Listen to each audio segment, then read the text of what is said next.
All right. Thank you, everyone. Good afternoon, everyone, for joining us today for our TIS webinar titled Supply Chain Resilience 2026 Outsmarting Organized Deception and Fraud Tactics. I'm Arena, the General Manager for TAPA, and I'm honored to be your host for today's session. So, to begin, I would like to highlight a recent FBI warning that cyber criminals are increasingly targeting cargo shipments through hacking, impersonation, and coordinated fraud tactics. So across US and Canada alone, cargo theft losses have reached an estimated of US dollars of 725 million last year, which is a year-on-year 60% increase. And we are looking at cargo crime is no longer just a physical theft, but organized groups are combining cyber attacks, fake identities, phishing, and fraudulent pickups to exploit the supply chain. Which is why today, supply chain resilience is not only about moving goods efficiently, but also about visibility, verification, intelligence sharing, and staying ahead of our organized deception tactics. We are very grateful to have invited Mr. Felix and Mr. Chandramani today, and they will be exploring further in today's session. So before we begin, let us have a quick engagement through Mentimeter so that we can understand what threats your organizations are currently facing. So we need your help to pick up your phone, scan this QR code, and give us your input based on a one-word threat that you are currently facing or estimated or feel that as a potential threat. Drop us that message, give us the input. We need your participation so that we know what is the challenge that you're facing right now. All right, keep that coming. We have one.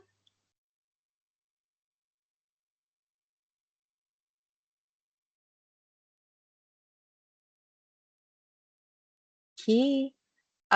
Is the system hang or still going on? All right, coming through. Great. Keep the words coming, just one word. Key in one word for us so that we know. All right, we have phantom carrier, phishing, counterfeit, colluding.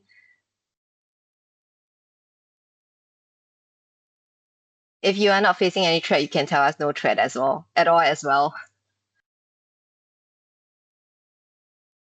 All right, we have quite a lot on phantom carrier, which is the top biggest threat so far.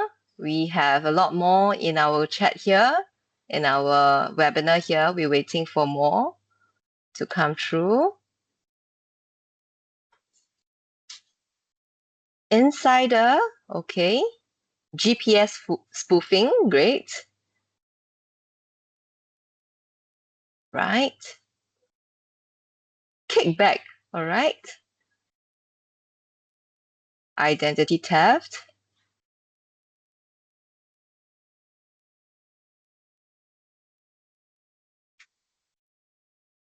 Right.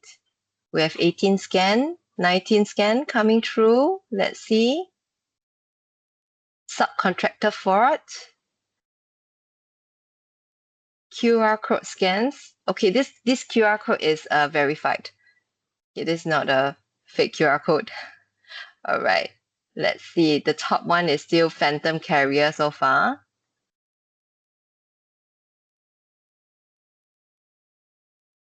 Okay. This will be very helpful for us in the later part of the discussion where we can identify some of the key words that you are facing right now. Okay, we wait for one more minute for the new responses to come through.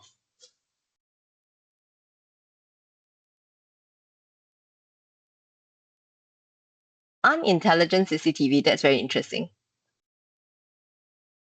Perhaps people in the CCTV industry can take note of this. We need more AI-driven CCTV.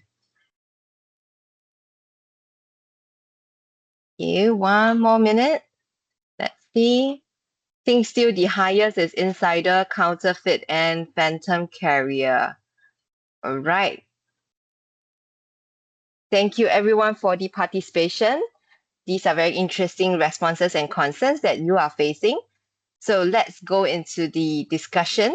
where we can clearly reflect the challenges many organizations are navigating today. So our speakers will discuss these challenges in the session later. So before we proceed, allow me to briefly introduce TAPA APAC Intelligence System, also known as TIS. So the platform provides access to TAPA certified FSR and TSR sites. So if you are concerned about a certain region where, take for example, you are going into expansion in Vietnam and you like to know which are the FSR sites or TSR sites that are certified level A, B, or C, level 1, 2, or 3, you could actually make use of TIS to find out these information. So all certified, audited certified certifications are all inside this TIS database. Cargo crime intelligence, resilient route planning, and confidential cargo crime reporting. So these are very important intelligence systems where all our members can make use of. If you are not a member right now, perhaps it's time to get more information from us. By combining certified visibility, intelligence, and operational data insights, this helps you to strengthen your supply chain resilience, risk assessment, and strategic decision making. So as part of your TAPA membership benefits, every member will be entitled to a TIS account activation. So reach out to TIS at tapa-apac.org or reach out to Chris in this chat as well for your activation of access. So without further ado, let me introduce our first speaker today, Mr. Chandramani Kumar Vandas. He is with 20 years, over 20 years of experience, and he is highly respected expert in the security, safety, business continuity across critical sectors, including ports, gas transportation, and telecommunications. He possesses a unique multidisciplinary background with qualifications in law, chemistry, and an MBA. He is also our qualified lead auditor in both ISO quality management system and TAPA standards. So what makes Chandramani especially valuable for today's discussion is his ability to combine legal expertise and operational security knowledge with strategic risk management to help organizations to safeguard your complex supply chain against evolving threats.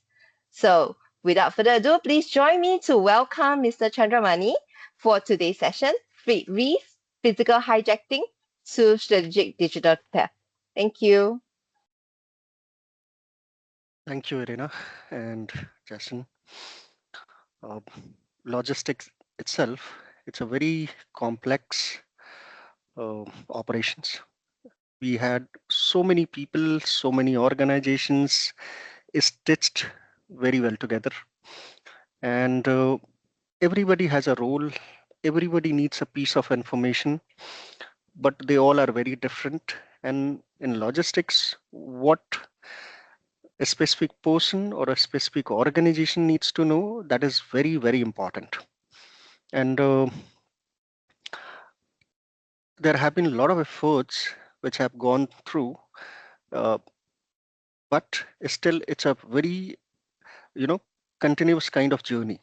So every system is getting tweaked, that every right person gets the right information, and uh, nothing goes beyond that piece. So this is very similar to the way we work at TAPA, that we get all the information that what has lost, where it has lost, how it has lost, or how things went wrong. But we keep a layer that everybody knows the right information, but without having the quantification of who lost it. So we maintain that confidentiality across the channel, across the whole pipeline, and only get the right information go to right people. And the best part, because of our way of working, we only give right solutions to our partners, like who all are associated with TAPA. We only give them right information that this is how we need to act so that we can safeguard our business and maintain the business continuity. And grateful, I think you have spoke a lot about me. I believe I'm still a lifelong learner. So still I need to maintain that momentum to keep on learning and sharing the best what we have learned together. Thank you, everybody. We'll come to the topic now.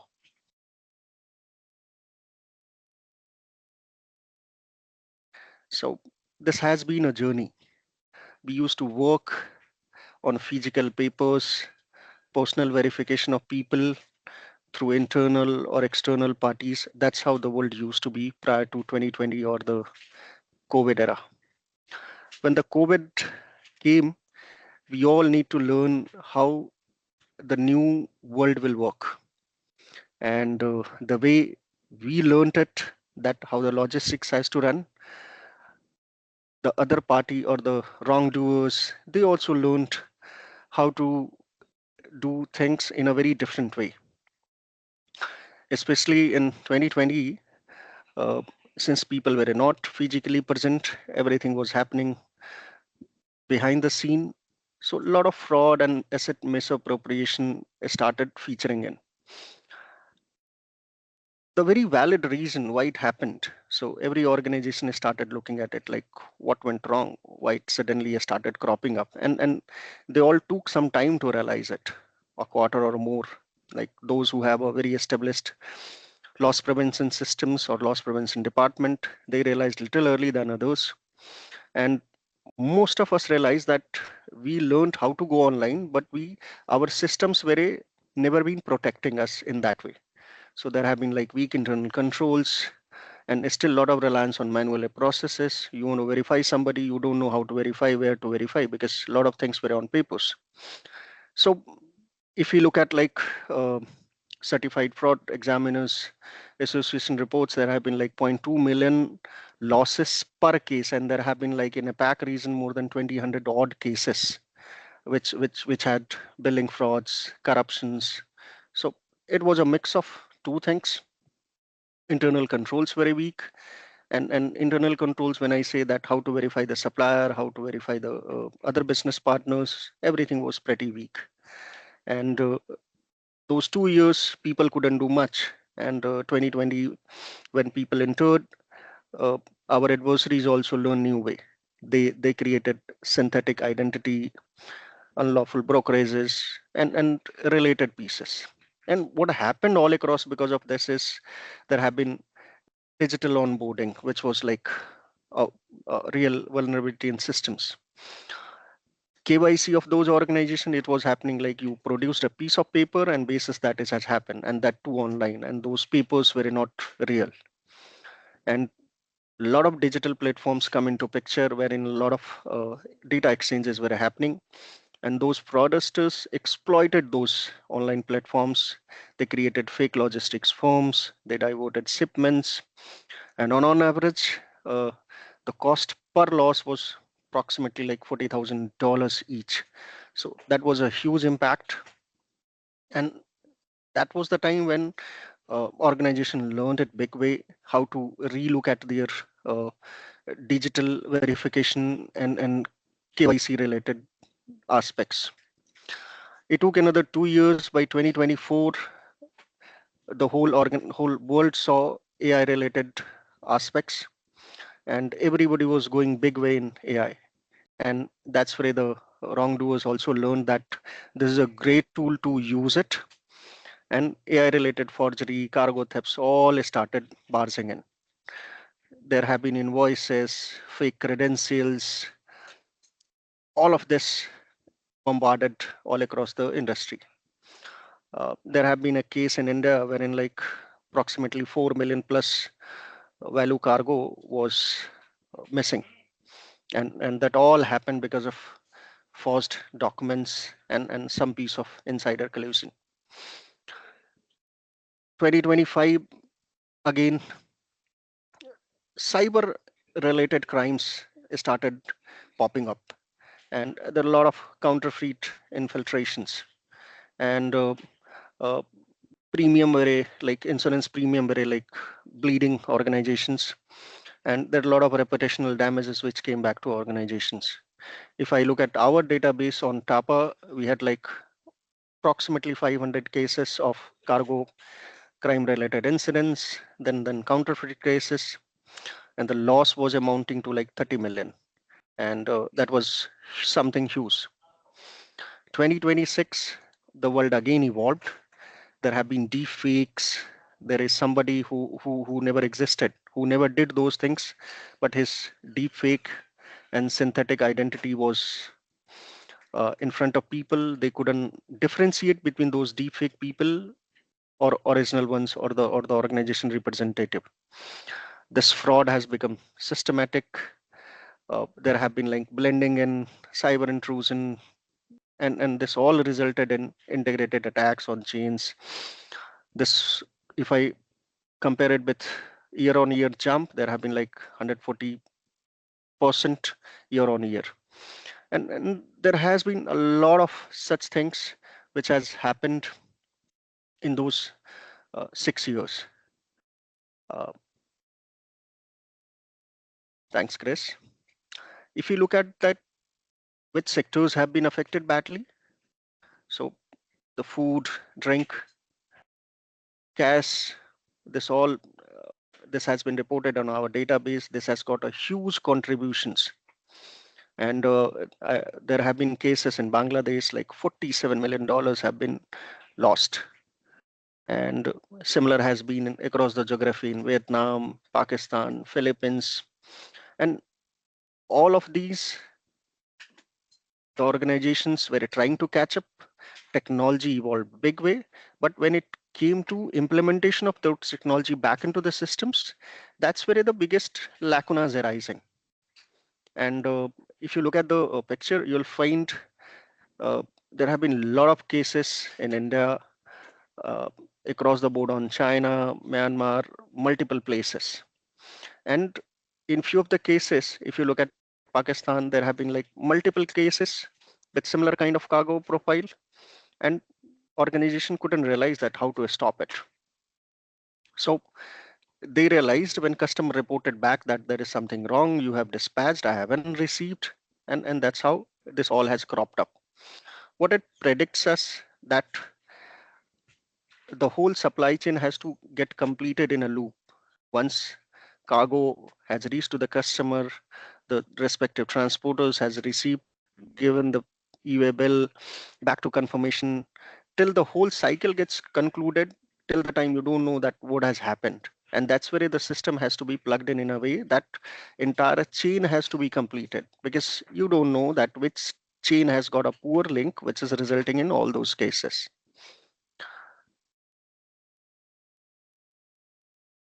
Krish, thank you. Now we look at uh, uh, what I said so far. If you look at the two factors which are the biggest in these kind of crimes, so I'm especially looking at the modus operandi. When you look at it, more than 50% or crime has happened because of deception, and deception I spoke a lot on that. That's where the deception plus collusion of internal stakeholders or insider threat, you say, those has colluded more than 50% of those crimes. And if you look back at the TAPA database, you will find this has never been the history. This all has happened when everything came online and progressively moved very, very fast between COVID per era, 2020 till 2026. And the way organizations were supposed to look back and upgrade themselves, that couldn't happen that way. That's how you see them. Specific cyber crime are really less, because that was came in a little later, and this was pre-COVID era as well. So the jump you see is huge, especially those two aspects: deception plus internal collusion.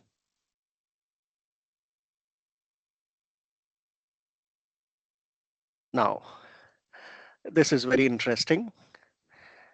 Uh, the whole new concept of, or the new modus operandi has changed very big way. There have been a strategic shift. We call it like deception is now foundation of strategic theft, because those wrongdoers gain access. They have not used force. They are not available personally, physically. Somebody else is representing them. He doesn't know that he has been part of that crime network. And there are a lot of impersonation, falsified documentation, digital manipulation, and all those things comes into picture. This has been very, very different from very traditional theft, where we used to see those criminals, somebody try to break in, uh, uh, something wrong with those uh, identity which are not matching with people. So prior 2020, this all has to be physically present so that people can verify them. But now they are not physically present. Somebody else is relying on something else.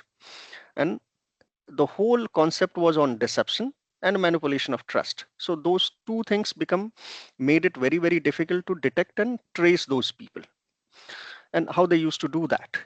So the very first aspect of verification is credential, which was not real. That has been a stolen, or uh, those registrations, insurance, and all those paperworks which are usually not verified, because somebody who has just sued, by the time you want to go back and verify them, it may not be possible to run the supply chain. You need to be quick.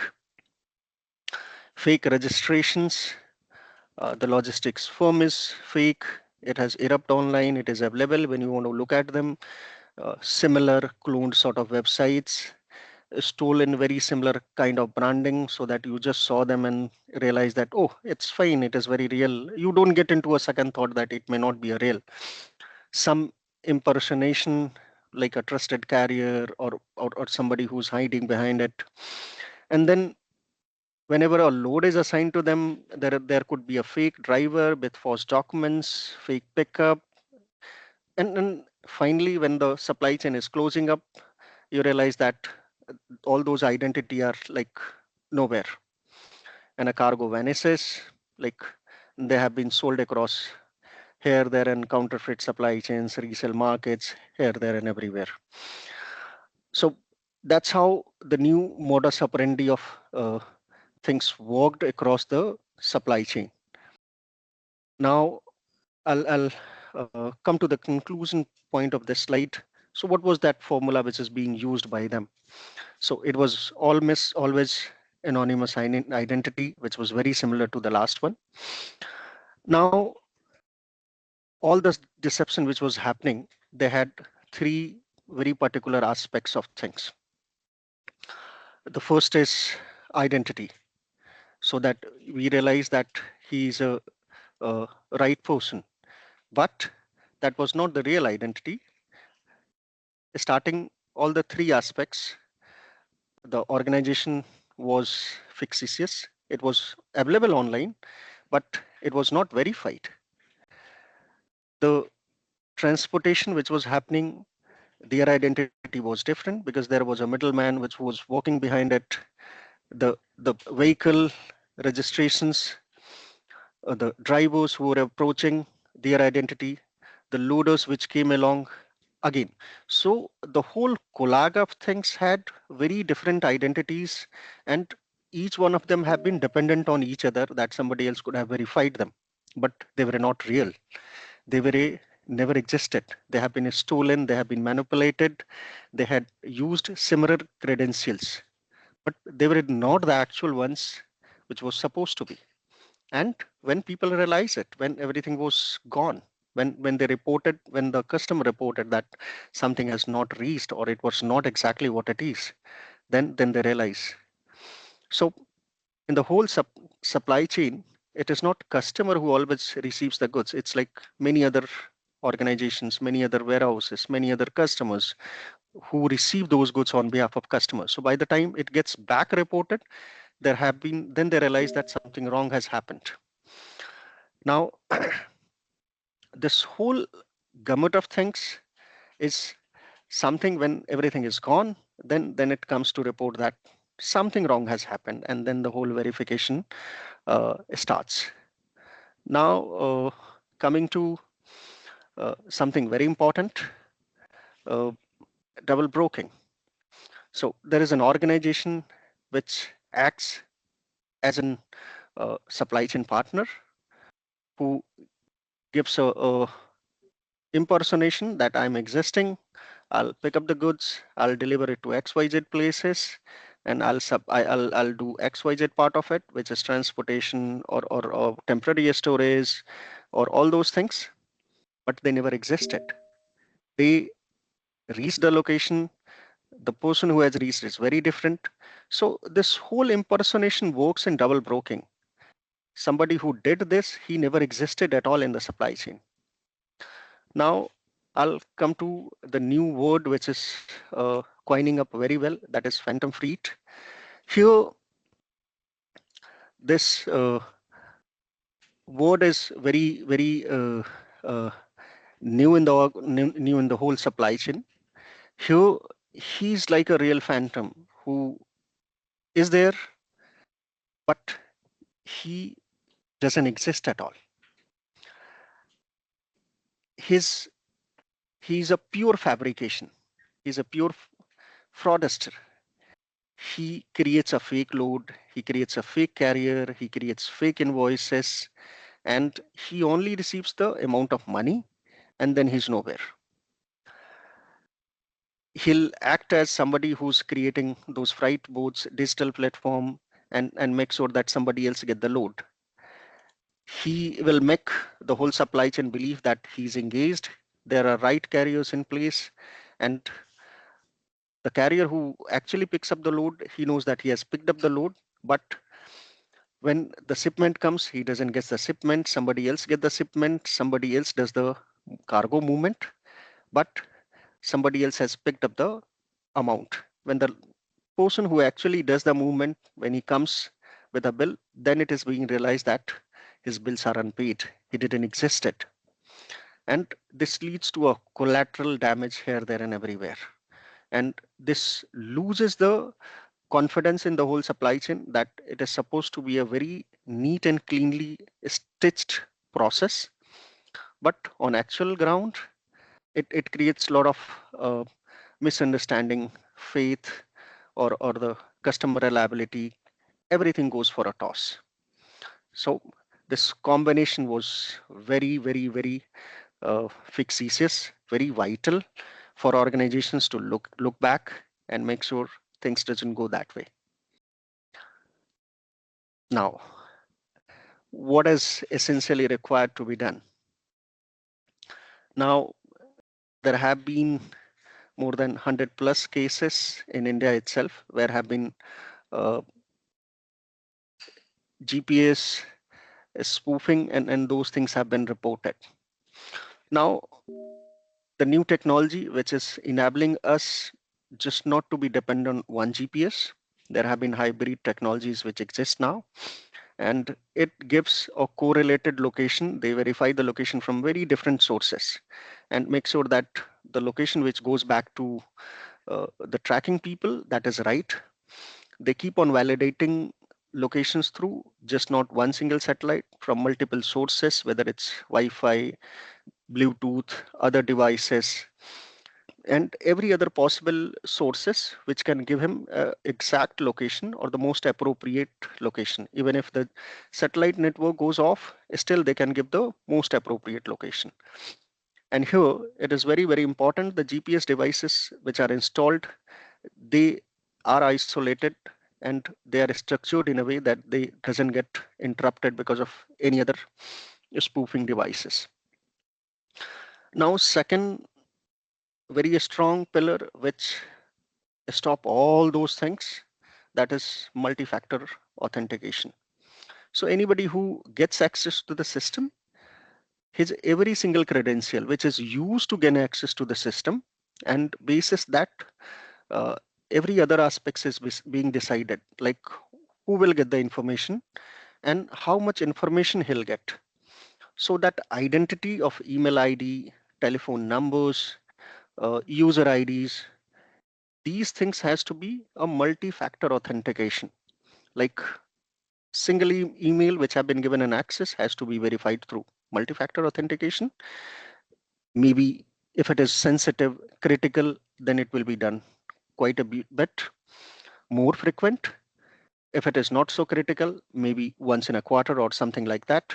Similar with phone numbers or those unique ID which have been given all those authorization. And the last, but one of the most important pieces, our reliability is a lot on IoT devices. And these are the last 10 which are not being taken care very correctly. So those network devices, although they seems very small, but they can exchange data with open network. And that's where all the corrections needs to be get into picture, that they are in a closed loop. They should not be speaking to any other devices possibly unless they have been authorized to do so. So these three gamut of things are the most important technical cyber defense which gets into our resilience network. Right. Thank you, Mr. Chandramani, for the sharing. So now it's time to hear from audience or your feedback on the defense that you actively do to prevent your unauthorized access to your platform systems and dispatch emails. So please scan the QR code again for the Mentimeter to give us your inputs. This is a very quick survey on understanding what are you facing right now. Give us your input so that we understand where you are coming from, how is your team doing actively to do the necessary prevention.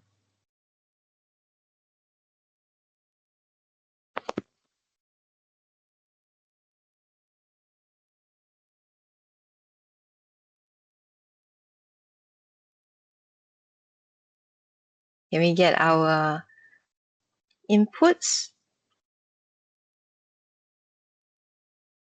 Okay, I'm also checking if the Mentimeter is working on the side. All right, great. The responses are coming through. All right, password rotation protocols and MFAs. Okay.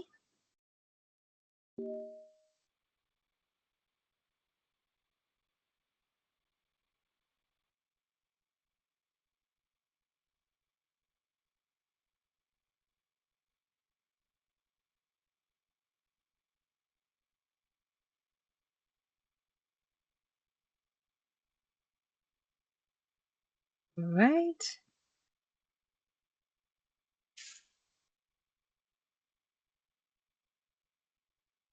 Okay. So as we wait for the responses to come through, okay, keep the responses coming through. We see 34 responded. So let's come through with more inputs of your survey so we can understand where your prevention are for unauthorized access to your platforms and tracking systems. Good. Okay, password rotation still tops the list right now.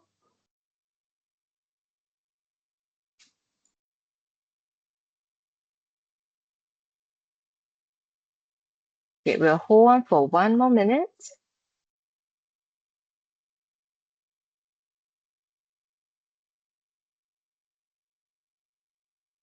Okay. So Chris, we can go on to the next slide so that because we have time limitation. As we move further into digitalization and interconnected operations, deception tactics will become increasingly sophisticated. So our next speaker is someone very familiar to many within the TAPA APAC community. So we are honored to have Mr. Felix Lee, our Vice Chair of TAPA Asia Pacific, joining us today.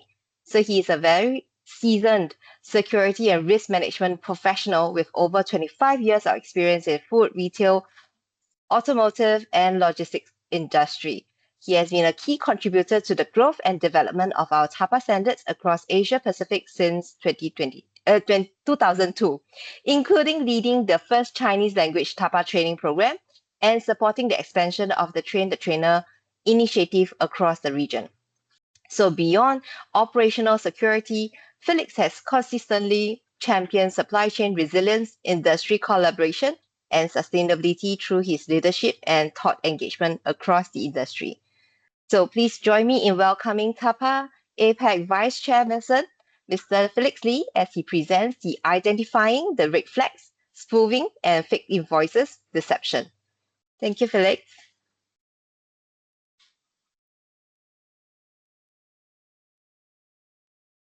Sorry. Sorry, I just put on mute. Hi, Arena. Thank you. Hello, everybody. Good afternoon. It's my pleasure to share some of our ideas and experience with you. our colleague has explained some of the experience, those knowledge about the fraud that we were facing, the system that we have in TAPA. So now I'm talking about some how can we identify and how can we fight against those frauds? Nowadays, I suppose everybody has received some kind of spoofing, getting emails, what we call social technology, something that they want to get those information from us. It's not only about business, it's almost in our daily life. If someone have never ever received this kind of email, you may raise your hand, and I'm quite interested. How could that happen? Right? So, as everybody has received this kind of emails, I'd like you to ask yourself, what do you see about those messages? To receive those scanning messages, those phishing emails? What do they like? Some of them you may think that it's obvious, but sometimes not. And nowadays, especially those who are targeting your business, they are not that stupid to make themselves so obvious like a hacker. They are faking themselves to be some authentic resource to send you some authentic information. But those hackers do not break in. They use compromised credentials. Usually they will not create something which is abnormal. They will copy something from your daily life. They may have already seen your emails. They may already got the communication between you and your partners. So they will fake those communication to pretend to be authentic message those informations. And sometimes they will use, they will take the advantage when you're busy or you are rushing, so you don't have enough time to read through all the details to note the difference between their message from the real ones. Now they instead of uh, uh, uh, instead of hacking, they now blend in. They look, speak, and type exactly just like the normal partners that you are handling every day. And they intentionally wait for those time which you are busy, like Friday afternoon, you are waiting for rushing home to spend your family time. So you are trying to reply your emails in kind of half an hour, try to close your work before the weekend so you can enjoy your leisure time. At that time, they may send you some message and ask you to confirm or to handle some of those critical jobs. You don't have time to read through all details. You see, okay, this is just look normal. It's just like my daily job. So I follow with the requirements in email, or I just follow the standard process and give them information they want or accept the information they give us. So this is something nowadays those criminals they want to do. They want to hide themselves among the routine emails and normal communication. So here in the screen, you may see there's a sample. Of course, it's I would like you to spend a couple of seconds to study. Of course, we have highlighted the difference. But you can see that it's just an example for you, right? You see here that the emails, if you just with a glance, you will see that, okay, it's fine, it's authentic, the email is fine, the wording is fine. But if you look carefully, you can see that the email address is different. You can see that the M was actually changed to RN. Well, But basically, this is something that the the scan those hackers they will use, and sometimes even I can tell that uh, in some occasions the people they will hide their emails. They will not show the exact emails, or they will use some similar emails to hide their identity.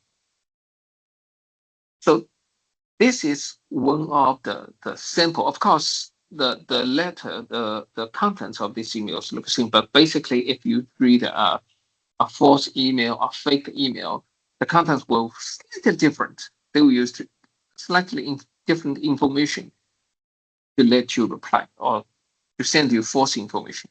Okay, so this is a good sample. So this is how they act nowadays. It's not that obvious. So we must be careful about the emails, the communication they send us.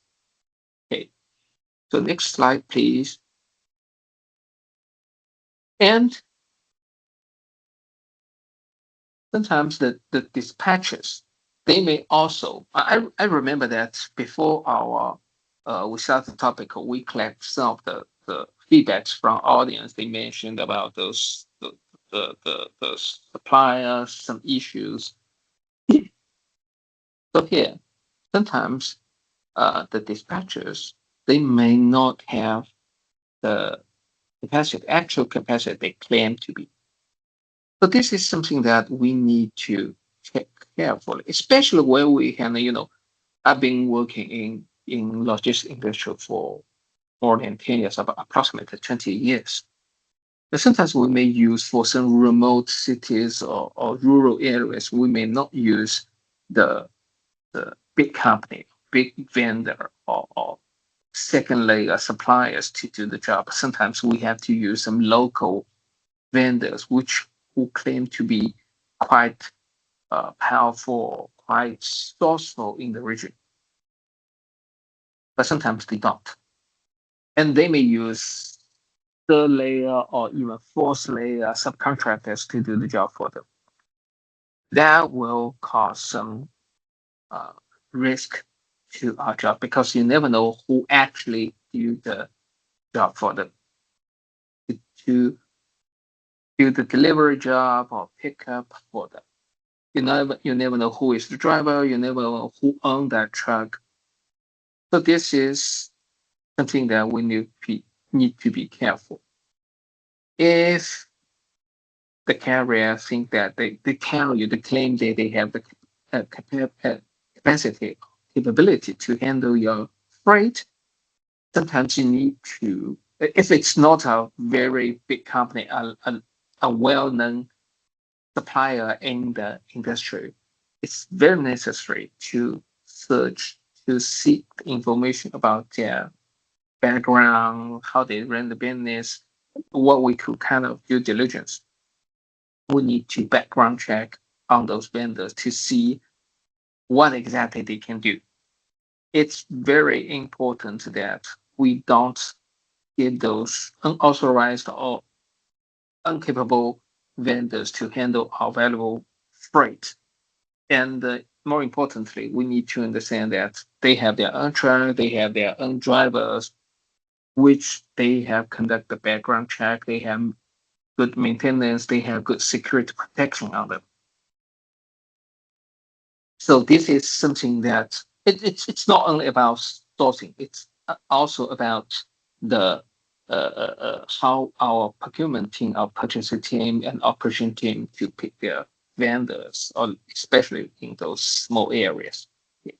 I suppose that's it's not only about security job, but sometimes we need a collaboration across the departments to ensure those vendors, those buyers are reliable. They can do what they claim. And we need to notice the inconsistency.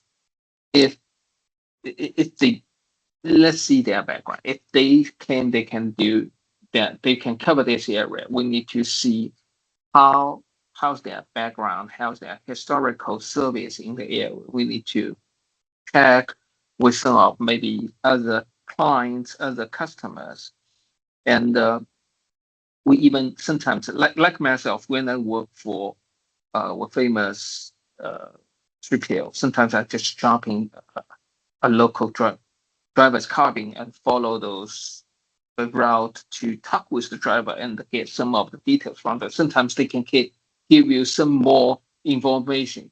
Sometimes they may complain. Some of the employees, they like to complain about their company. So you can hear and learn some details which the company will never tell you. This is what I like to do my job.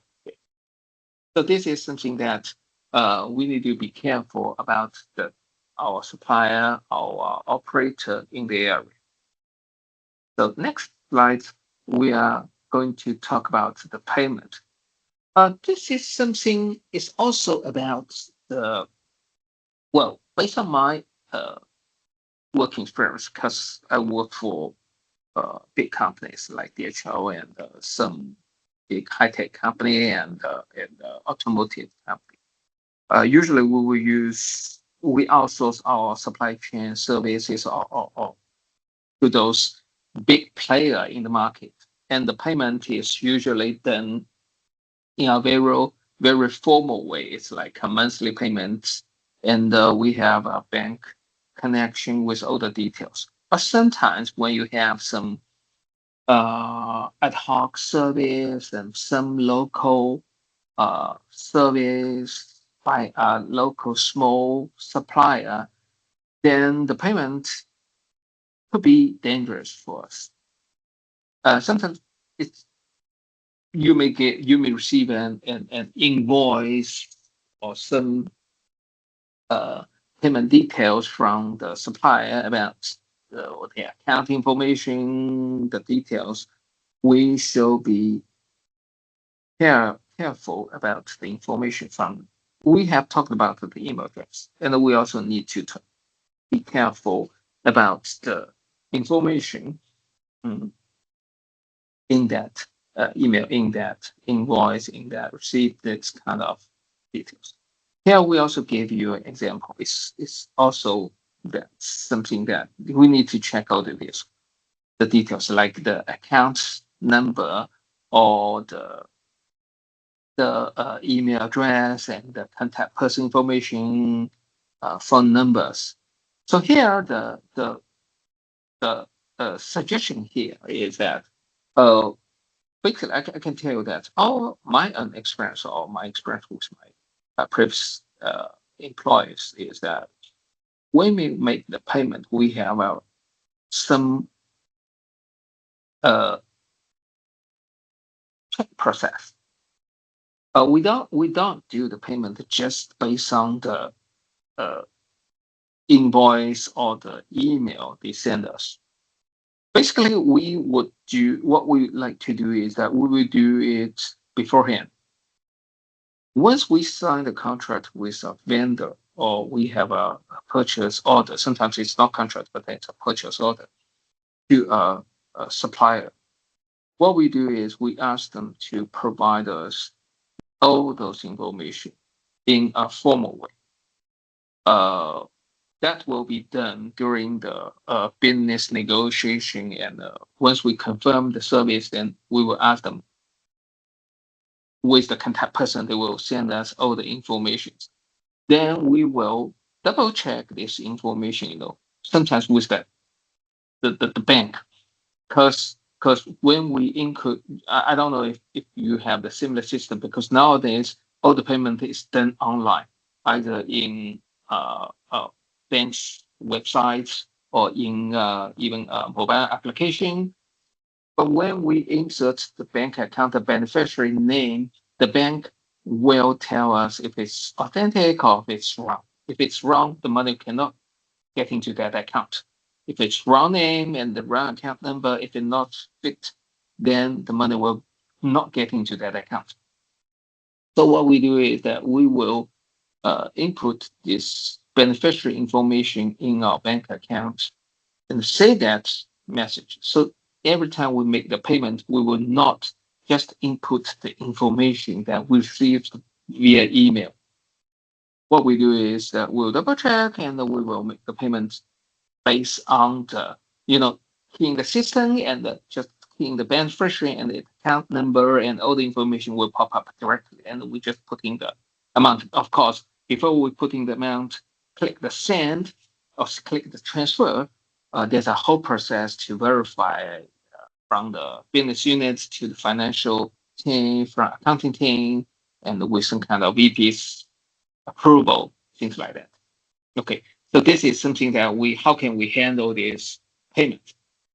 So last but not the least, a dual channel verification is very important. Here we can see that we have so many, we give you some of the samples. Basically, we don't trust the email only. We verified. Here are some items that we give you, that we suggest the steps that we need to take. First, we need to verify the sender if they authentic, the email address is right, is from the right person. And sometimes don't just believe the email that's showing that. If you click reply, sometimes you will see another email because it's nowadays not difficult to do that. And then we confirm the company. If it's the right company, the name is right, and it's for the right business. Okay. And validated carrier if they have the right capability. And sometimes we need to call verify. Just like I'll give you an example. Sometimes we can receive some kind of phishing phone calls who claim to be the bank or some mobile service provider. They will give you some kind of discount or some kind of service. What I used to do, I say, okay, I got that point. Then I will hang up the phone, and I will call back to the service hotline of that the company and ask them they have this program or not. So I don't just answer them over the phone, but I will call back to verify. Okay, and then review all the documents to see, especially the key information in those documents. See if it's authentic, if it's fit the business. And of course, as I mentioned, verify the payment details. And something you don't, sometimes you just need to believe gut feeling, your sixth sense. If you feel something wrong, don't just go ahead. Double check or ask your colleague or ask your co-worker to help you to check. Or you may raise your hand to your superior and raise your concern and ask them to verify.